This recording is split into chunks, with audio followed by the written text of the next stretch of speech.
I want to give a special shout out to my patrons, my Bibliosbrand, my Bibliosworn, and my Bibliomancers. Thank you so much for supporting my hobby and passion even more.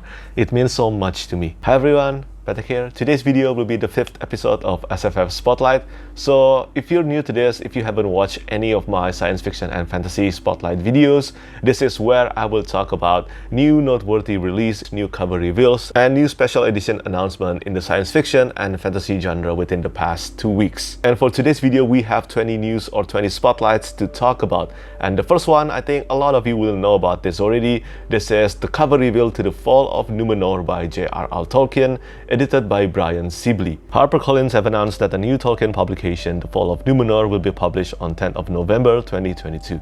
Edited by well-known Tolkien expert Brian Sibley, the book collects together J.R.R. Tolkien's writings of the Second Age. The book brings many of Tolkien's writings together and uses the tale of years in the appendice of The Lord of the Rings in order to present the content in an order and a style that works well for readers.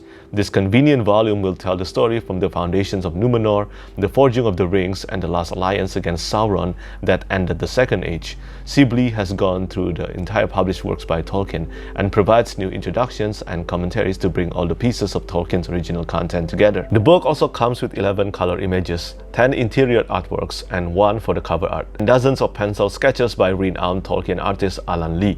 Entirely new artwork that has been described as Lee's best work yet. The book, due out in hardback and deluxe on 10th of November 2022, is conveniently timed to coincide with Amazon's The Lord of the Rings, The Rings of Power, which is being released this September, and which is also set in the Second Age. This autumn will also see the new editions of the Silmarillion and the complete guide to Middle-earth. So I think this is great news. I mean, fantasy fans love The Lord of the Rings, and myself included, I think I definitely love the First Age as well. But despite my love for the First Age of the Middle-earth, I don't know too much about the Second Age. I don't think I've read plenty of content on the Second Age of the Middle-earth, and I think The Fall of Numenor will work great for me. Even though I think the main purpose of The Fall of Numenor is, well, a cash grab, but you know what? I don't care. I think I will eventually get this one. Plus, the cover art to The Fall of Numenor by Alan Lee looks absolutely breathtaking. And next, The Law by Jim Butcher. The cover art has been revealed, and once again, the cover artist is Chris McGrath. This novella will take place after the events of Battleground. So technically, this is a sequel to the Battleground. And The Law by Jim Butcher will be released on July 5th, which is, well, today.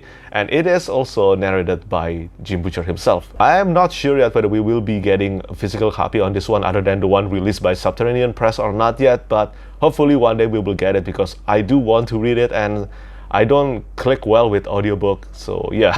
And the next news is about Jade Legacy by Fonda Lee. It just won the Best Fantasy Novel of the Year in the Locus Award, which I think is so well deserved. If you know my reading taste, then you will know that I am a huge fan of the Greenbone Saga, and I think this masterpiece, Jade Legacy, deserves this victory. So congratulations to Fonda Lee for this win, and you know what? If you haven't read the Greenbone Saga, you are missing out. It is truly amazing. But unfortunately, it has been announced that the TV show adaptation for the Greenbone Saga has been cancelled by Peacock, which I think is a shame. It is their loss because the Greenbone Saga has a huge potential to work well on a TV show adaptation. And I think despite this setback, it's only a matter of time until the Greenbone Saga get adapted into a TV show adaptation. And next we have the cover reveal to The Children of Memory by Adrian Tchaikovsky. This is the 3rd book in the Children of Time trilogy. I love the Children of Time, and although I don't think Children of Ruin was as good as Children of Time, I'm definitely intrigued to find out how this series will be concluded because yeah,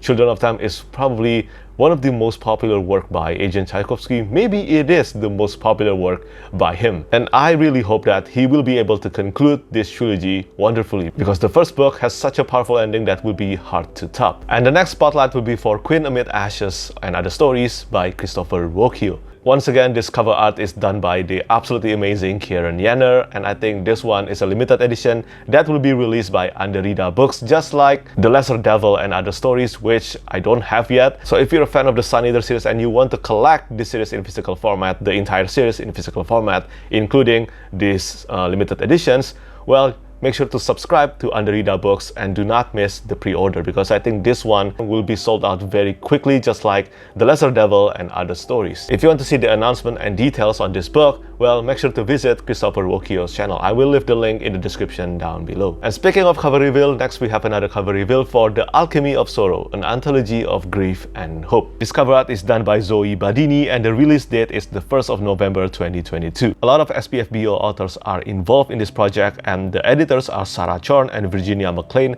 and the authors that provides the stories in this anthology are M.L. Wang, K.S. Viloso, Intisar Kanani, Sonia M. Black, Angela Burt, Levi Jacobs, Crystal Matar, Virginia McLean again, Quen B. Olson, Carol Park, Madeline Rogers, Rachel Emma Shaw, and Clayton Snyder. And the book description is this: Here be dragons and sorcery, time travel and sorrow, vicious garden gnomes, a grounded phoenix rider, a new mother consumed with vengeance, a dying god, soul magic. These stories wrestle with the experience of loss of loved ones, of relationships, of sense of self, of help, and forge a path to hope as characters fight their way forward. I haven't read this one yet, but I will definitely keep an eye out on this one. I think the type of stories included in this anthology are the type of stories that will work really well for me and also a lot of readers. I mean, the themes are grief and hope. The pre-order for The Alchemy of Sorrow is already open, so yeah, make sure to check it out. And after that, the Goldsboro edition and also the Broken Binding edition for the first binding by R.R. Virdi has been announced. But the Goldsboro edition, even though this looks super pretty, it's sold out already. So the official edition reveal for the Broken Binding edition hasn't been done yet, but make sure to keep an eye out because I think it will be soon. And looking at how quick the Goldsboro edition sold out, well, I think this one, the Broken Binding edition, will follow the same case. If you don't know about the first binding, this book comes out in the month of August, so not too long from now, but it is an amazing book. I think this is an absolutely impressive South Asian inspired epic fantasy debut that's reminiscent of The Name of the Wind by Patrick Rothfuss. So if you're a fan of framing narrative and you're also a fan of the Kingkiller Chronicle, make sure to keep an eye out on the first binding. I also did a full spoiler-free review on this book already, and again, I will leave the link in the description down below. And speaking of special edition, the Witcher series by Anja Sapkowski just received a lot of big news lately. First, Sword of Destiny Illustrated Edition has been revealed and the release date will be in November. Martina Fajkova is doing the cover art and there will be 6 interior artworks. But that's not all. Orbit Books just announced they will also release a new hardback edition for the entire series with brand new cover art. But do note that this one doesn't have an interior artwork. The Blood of Elves, the new cover art, is done by Richard Anderson, which is one of my favorite cover artists of all time.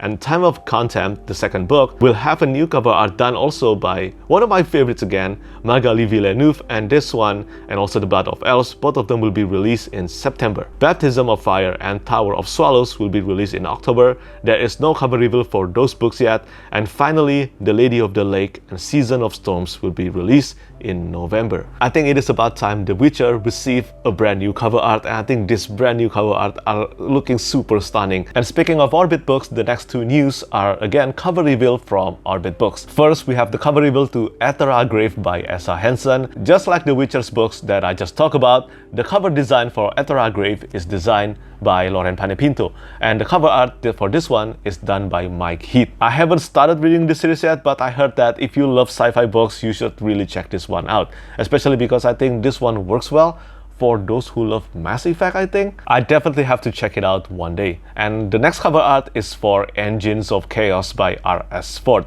This is the sequel to Engines of Empire, which Elliot Brooks loves so much. Again, this is another series that I really have to check out someday. I mean, Elliot Brooks said that the pitch for this one is A Song of Ice and Fire meet Final Fantasy XII. Both of them are something that I love, and I definitely have to check this one out.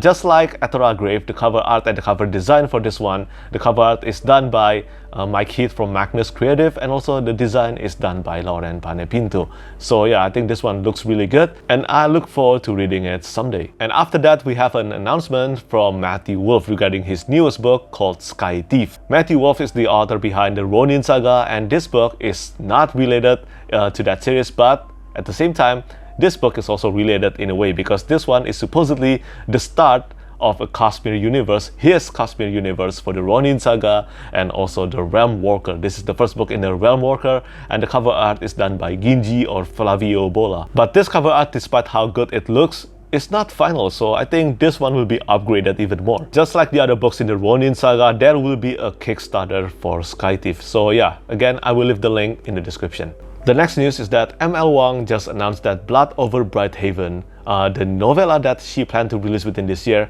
has been delayed to next year because she has decided to make this a full novel instead. I am so looking forward to reading any book by ML Wang because she is one of my favorite authors immediately just from reading The Sword of Kaigen, and I hope that this one will be super good as well. After that, we have a book announcement and also a cover reveal from Team Akers. This is for Wraithbound, the first book in Spiritbound saga, and I think this cover art by Jeff Brown looks absolutely amazing. It immediately caught my attention, and now I have put this book on my TBR just from the cover art because, I mean, come on, this cover art looks incredible. And this is the premise of the book. Since he was a boy, Ray Ketanis has dreamed of being a stormbinder like his father, with an air elemental stitched into the fabric of his soul and the winds of heaven at his command.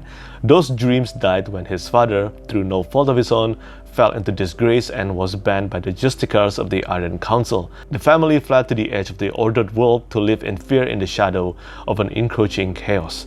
When Ray defies his father's orders and attempts to stitch an air elemental to his soul, he instead binds himself to a mysterious wraith. That's when things get complicated and the world starts to fall apart around him, literally. So yes, both the cover art and premise are very promising. Definitely will be something that I look forward to reading to. And before we move on to noteworthy release, we have another cover reveal, and this one is for Defiant by Michael R. Miller. This is the third book in the Songs of Chaos series, and this cover art, just like the previous book, Unbound, is done by Randy Vargas or Vargasny, and I think this one looks phenomenal. I mean, wow, look at this. The details and the dragon behind the main character, wow, just wow. And I think this has been pitched just like the Bound and the Broken series. This has often been pitched as adult fantasy version of Aragon, but I think it's so much more than that. So I haven't read the first or the second book. It's this one, Ascendant, Unbound. Even though I did the cover reveal for Unbound and now Defiant, I still haven't read the series yet. So yeah, I have to make sure to at least read the first book before the third book comes out. But if possible, I want to read both Ascendant and Unbound before the third book. But again, I just want to find out what's going on behind this cover art. It's so awesome, and I think the series so far anyway has been receiving a lot of great praises. Now let's talk about noteworthy release in the past 2 weeks. First, we have Locklands by Robert Jackson Bennett. The third book in the Founders trilogy is now out. I've read and reviewed this one. I think Locklands deserved in one of my top favorite books of the year so far, and I did include Locklands, I think, in my number 5 spot. So yeah, it is an amazing conclusion to the trilogy, and I think this once again proved Robert Jackson Bennett as one of my favorite authors of all time. He is, as I always say, is one of the few authors that can combine fantasy, sci-fi, and horror so seamlessly and magnificently. So make sure to check this one out. If you haven't read the series because you've been waiting for the series to be completed at first, well, there's no more excuse, it's completed now. And the entire trilogy, Foundry Sight, Shorefall, and also Locklands, all of them are superb. Next, The Mage of No Renown by Kade has been released. This is a prequel to The King's Dark Tidings, which is a very successful self-published fantasy series, which I haven't read, but I heard that this book, Mage of No Renown, can be read as a standalone book. And this is the main premise. Wesson is still years from becoming a man when an immense darkness stirs within his core. The sinister powers burst free during a confrontation with an old enemy, and Wesson's tranquil life is left in tatters. Forced to flee a murderous mob, Wesson stumbles onto a tumultuous path where he must confront the destructive power he has awakened. He must learn control over the power he wields or risk being consumed by it. As he wrestles with his training, an assassin stalks his every move. This new enemy is sent by a mysterious foe, one who will force Wesson to choose between the kindness in his heart and the seductive power in his soul. This book can be read as a standalone novel or a prequel, or between King's Dark Tidings Book 4 and Book 5. Book 5 will be released this September. Once again, the cover art to The Mage of No Renown is done by Chris McGrath, and I look forward to reading this someday, but I think I will start from the first book, Free the Darkness, the first book in the King's Dark Tidings. I will start from there and make my way through the series in publication order, because that's what I always prefer. And the next noteworthy release in the self-published fantasy is Dreadgod by Will Wight. I mean, this is Dreadgod by Will Wight. This is the penultimate installment in the Cradle series, which will be released today. I think as you are watching this, the book is out now, so if you're a fan of Cradle and you're watching this, well, time to read. I don't think I need to say a lot on this. I mean, Cradle is probably quite likely the most popular self-published fantasy series right now, and this is the penultimate installment, and I look forward to reading this within this month. And another thing to note on the 5th of July is this, An Altar on the Village Green, the first book in the Chain God by Nathan Hall. This book will be free for 5 days from the 5th of July until the 9th of July. The cover art is done by Tarzian Design, and this book is Dark Souls inspired novel. That's all I need to hear really, because as a fan of From Software games since the time of Demon Souls, anything Soulsborne, Sekiro or Elden Ring inspired fantasy novel will always have my attention. And this is the premise of the book. If one suffers, I suffer. If one is chained, I am chained. My fate called me to become a lance. My compassion drew me into one of the fallen lands. Through my connection with the Chain God, I alone can find and destroy the horror that stains the land. That can no longer chain me, but I couldn't have imagined the madness waiting for me in this village. I'm not sure my fate can withstand the secrets I'll uncover, or that my compassion can survive the violence to come. This horror may swallow me whole. That can no longer free me. A creature stalks in the dark, buildings burn, people die, an altar has been built on the village green. I obviously will get this book, and if you're a fan of From Software games just like me, make sure to check this one out when it's free for 5 days. And another book that comes out on the 5th of July is another book that I haven't read even though I own it for a while now, and it is The Flames of Mira by Clay Harmon. This is the first book in the Rift Walkers trilogy, and I think this one takes place in the world of fire and ice. This book comes out today on the 5th of July in the US and on the 7th of July in the UK. Make sure to check this one out. I am so looking forward to reading this one sometime, hopefully within this year. And the next noteworthy release is Storm of Souls by Jade Bai.